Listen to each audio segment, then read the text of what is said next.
Science and technology की दुनिया में एक बार फिर से आपका स्वागत है। दोस्तों, आज की इस वीडियो में हम आपको कुछ ऐसी कमाल की कंस्ट्रक्शन से जुड़ी हुई मशीन्स के बारे में बताएंगे जिसने कंस्ट्रक्शन से जुड़ा हुआ काम बेहद ही आसान बना दिया है और आप इन मशीन्स के काम करने की क्षमता को देखकर हैरान रह जाएंगे। Number 1, multi-one CSF। दोस्तों, जब भी हमें सूखी मिट्टी का मिक्सचर बनाना होता है तब हम फवाड़े से उसे मिक्स करने का काम करते हैं, जो कि बहुत ही ज्यादा थका देने वाला होता है और उसमें काफी समय भी लग जाता है। पर उसी काम को ये मशीन चुटकियों में पूरा कर देती है। ये 4 पहियों वाला व्हीकल जिसमें एक मिक्सचर अटैच्ड होता है। कारीगर सबसे पहले इस मशीन को मिट्टी के ढेर के पास ले जाता है, जहां उसे सिर्फ मिक्स करने वाले कंटेनर के अंदर मिट्टी को भरना होता है। मिट्टी को भरने के बाद वर्कर के द्वारा कंटेनर में पानी को डाल दिया जाता है और उसे घुमाता है, जिससे मिट्टी का मिक्सचर अब तैयार हो जाता है, जिसे हम बाहर निकली हुई वायर्स के ऊपर डालकर वायर्स को अंडरग्राउंड कर सकते हैं, जिससे इलेक्ट्रिसिटी की वायर्स भी कवर हो जाती है और साथ ही में कोई भी दुर्घटना होने की संभावना भी खत्म हो जाती है। नंबर 2। दोस्तों, तो आइए बात करते हैं दूसरी मशीन की, जिसका नाम है ऑस्ट्रेलियन पाइल क्रॉपर्स APC। यह अजीब से दिखने वाली मशीन कंस्ट्रक्शन से जुड़े काम के लिए मानो वरदान से कम नहीं है। इस मशीन के गोलाई में छोटे छोटे लॉक लगे होते हैं, जिन्हें हाइड्रोलिक प्रेशर की तकनीक में काम में लाया जाता है। इस मशीन का प्रयोग जमीन में गड्ढे, पिलर या फिर अन्य गड़े हुए पाइप को निकालने में किया जाता है। इस मशीन के इस्तेमाल से 10 दिनों का काम मात्र 10 मिनट में हो जाता है, तभी तो हमने इसे वरदान कहा था।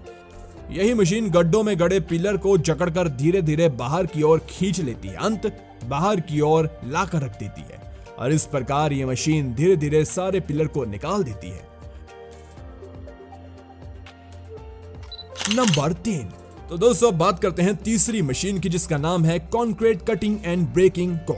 इस विशाल गोलाकार मशीन का प्रयोग यहां इस कंक्रीट को काटने के लिए किया जा रहा है। यहां इस मशीन को सही स्थिति प्रदान करने के लिए कारीगर इस मशीन को चला देता है। इसके बाद यह मशीन गोल गोल घूमने लगती है। साथ ही साथ इस मशीन के नीचे लगे नुकीले सांचे इस कंक्रीट को काटते जाते हैं। यही नहीं, इस मशीन के ऊपर से भी जोर लगता रहता है, ताकि जैसे जैसे ये कंक्रीट काटता जाए तो ये अंदर ही अंदर गहराई तक काटने के लिए जाती है। एक बार इस मशीन से कटाई होने के बाद इस मशीन को बाहर निकाल लिया जाता है। इसके बाद दूसरी बेलनकार मशीन को डाला जाता है। यह मशीन अंदर के छेद को चिकना करने का काम करती है। यही नहीं, इस मशीन के अंदर पानी भी डाला जाता रहता है, ताकि इसमें से निकलने वाली धूल से कारीगरों को कोई परेशानी का सामना न करना पड़े। इसके बाद यह मशीन कंक्रीट के गोल टुकड़ों को जकड़ लेती है और कारीगर इसे ऊपर खींचकर बाहर निकाल देता है, जिसके बाद एक गोलाईकार बहुत बढ़िया छेद तैयार कर लिया जाता है। नंबर 4। तो चलिए बात करते हैं चौथी मशीन की, जिसका नाम है ओलिवियर कैरेल।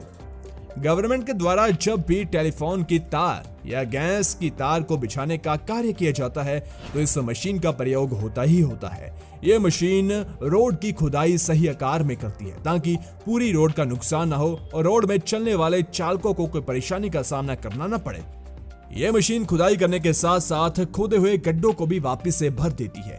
यही नहीं, मशीन के आगे लगे गोल पहिए मिट्टी को दबा दबा कर रोड को बराबर कर देते हैं और इस तरह से रोड को अधिक नुकसान पहुंचाए बिना यह तार बिछाने का कार्य आसानी से हो जाता है।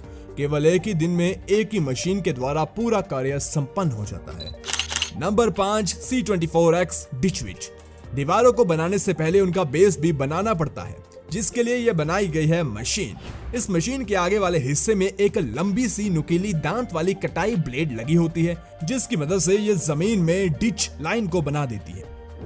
अगर आप बिना खुदाई किए और जमीन को कम से कम नुकसान किए लंबी लंबी ड्रैग लाइन सरफेस पर बनाना चाहते हैं और एरिया को अलग हिस्सों में बांटना चाहते हैं, तब आप इस मशीन पर आराम से खड़े होकर या बैठकर इसे चला सकते हैं। जैसे जैसे ये सरफेस पर घूमती जाती है, सरफेस से मिट्टी हटती जाती है और कम गहराई और चौड़ाई वाला एक गड्ढा तैयार हो जाता है। नंबर 6। तो दोस्तों, ये बात करते हैं छठे टूल की, जो है मोनोलिथिक डॉम इंस्टीट्यूट। इस अजीब सी बिल्डिंग के निर्माण के लिए सबसे पहले प्लास्टिक की एक बड़ी चादर को इस बिल्डिंग के आकार के अनुसार काट कर जमीन के ऊपर फिक्स कर दिया जाता है, जिसके बाद इसमें धीरे धीरे हवा भरी जाती है।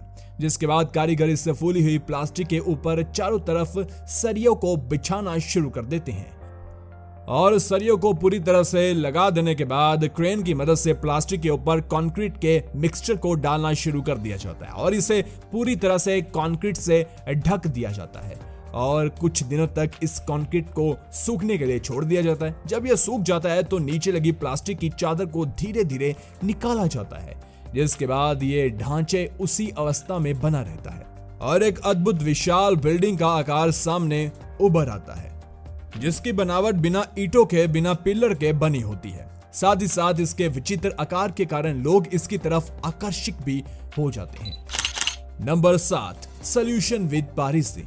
कंस्ट्रक्शन में इसका उपयोग वर्कर पुरानी रोड को फिर से नया रूप देने के समय करते हैं। इसका इस्तेमाल रोड के किनारे जंगली पेड़ और मौजूद कचरे को निकालने के लिए किया जाता है। जैसा कि आप इस वीडियो में देख सकते हैं कि इस मशीन के आगे की तरफ किनारे में गोल ब्रश लगा हुआ है, जिसकी सहायता से किनारों में जमा सालों का कूड़ा आसानी से निकलता जा रहा है। यह मशीन 10 मजदूरों का काम अकेले कर लेती है और वह भी कुछ ही समय में। इसका उपयोग भी बड़ा आसान है। इसका उपयोग बड़ी बड़ी रोड के निर्माण के समय में भी किया जाता है। इस मशीन का उपयोग वर्कर्स रोड की सफाई के लिए भी करते हैं।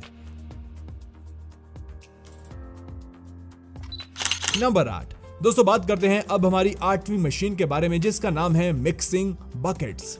इसका उपयोग कंक्रीट को मिक्स करने के लिए किया जाता है। यह कुछ ही समय में कंक्रीट को मिक्स करके उसका पेस्ट तैयार कर देती है। यह मशीन जमीन में उपस्थित मिट्टी को खींच लेती है और फिर एक मजदूर इसमें सीमेंट और पानी दोनों को जरूरत के मुताबिक इसमें डाल देता है। इसके बाद ये मशीन कंक्रीट को मिक्स करना चालू करती है और अच्छे से मिक्स करने के बाद इसका एक पेस्ट बना देती है और फिर इस पेस्ट का इस्तेमाल आसानी से कहीं भी कर सकते हैं। इस मशीन का उपयोग अधिकतर मजदूर बड़ी बड़ी बिल्डिंग बनाते समय करते हैं, जिससे उनके समय में बचत हो जाती है।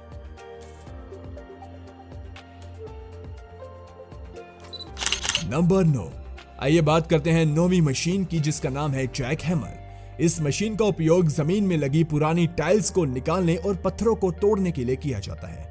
इस मशीन में ज्यादा शक्ति वाली मोटर लगी होती है, जो कि आगे लगे हुए नुकीले भाग को लगातार वाइब्रेशन देती रहती, जिससे कि मशीन में लगे हुए आगे भाग के कारण टाइल्स बाहर निकल आते हैं और ये धक्का देने वाला काम कुछ ही मिनटों में खत्म भी हो जाता है। नंबर 10, तो दोस्तों बात करते हैं 10वीं मशीन की, जो है SK1050।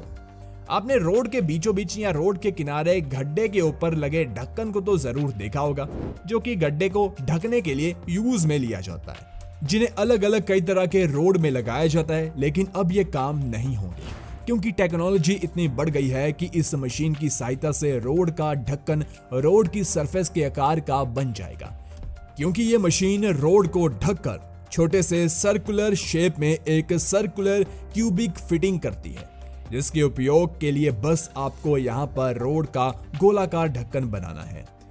यहाँ पर इसका प्रयोग कर लीजिए और पाइपलाइन के लिए या फिर सीवर लाइन के लिए ये काफी उपयोगी है।